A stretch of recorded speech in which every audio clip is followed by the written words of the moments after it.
Le torchon brûle une nouvelle fois entre la France et l'Algérie. Le président français Emmanuel Macron veut durcir le ton avec des mesures très concrètes, comme la suspension de l'exemption de visa pour les détenteurs de passeports diplomatiques. Des annonces qui n'ont pas manqué de faire réagir les autorités algériennes. Alexandra Quarini et Jules Boiteau. La réponse ne s'est pas fait attendre. Au lendemain de la charge d'Emmanuel Macron, Alger publie un communiqué de 3 pages, une missive au ton incisif. Depuis le déclenchement de cette crise provoquée par la France, celle-ci a fait le choix d'utiliser la force et l'escalade. Elle a eu recours aux menaces, aux ultimatums et aux sommations, ignorant que l'Algérie ne cède à aucune forme de pression. Depuis juillet 2024 et la reconnaissance par la France de la souveraineté du Maroc sur le Sahara occidental, les invectives se multiplient, mais Alger l'assure, elle ne fait qu'appliquer une réciprocité. À l'origine de ce nouvel épisode de tension, une lettre adressée au Premier ministre français, où Emmanuel Macron appelle à plus de fermeté, évoquant notamment l'attentat de Mulhouse, perpétré par un individu qu'Alger a à plusieurs reprises refusé de récupérer.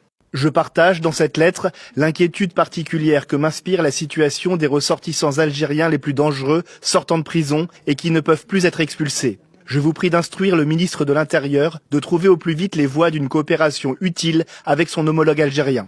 François Bayrou, de son côté, semble vouloir tempérer la situation. Interrogé sur les mesures demandées, voici la réponse du Premier ministre. On va les appliquer non pas dans l'esprit d'un affrontement perpétuel, mais dans l'esprit de retrouver un jour des relations qui soient équilibrées et justes. L'arrestation de l'écrivain franco-algérien Boualem Sansal et celle du journaliste Christophe Glaise, respectivement condamnés à 5 et 7 ans de prison en Algérie, ont envenimé encore un peu plus une relation déjà éminemment sensible. Dès son arrivée place Beauvau, à l'automne 2024, le ministre de l'Intérieur Bruno Retailleau avait plaidé pour une ligne dure, s'attirant les foudres d'Alger, qui le tient pour responsable de la détérioration des relations entre les deux pays. La France doit être forte et se faire respecter. Voici les mots du président français Emmanuel Macron dans la lettre sur l'Algérie qu'il adresse à son Premier ministre François Bayrou.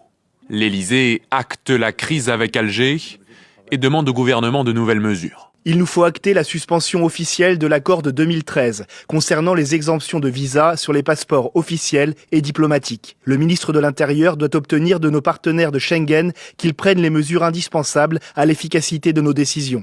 L'Élysée veut s'assurer que la mesure ne sera pas contournée, alors que plusieurs voisins européens profitent de la brouille avec l'Algérie, comme l'Italie de Giorgia Meloni, qui a reçu le président Tebboune il y a 2 semaines.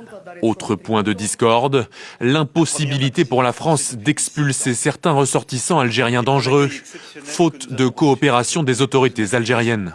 Dans sa lettre, Emmanuel Macron évoque l'attentat de Mulhouse, perpétré par un individu qu'Alger a à plusieurs reprises refusé de récupérer.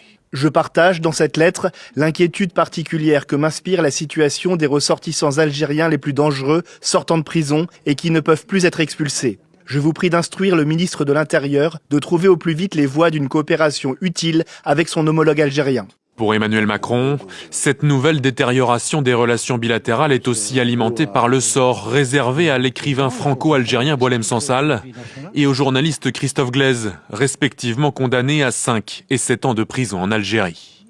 Pourtant, le chef de l'État laisse la porte entrouverte. La France doit témoigner le respect qu'elle exige de ses partenaires.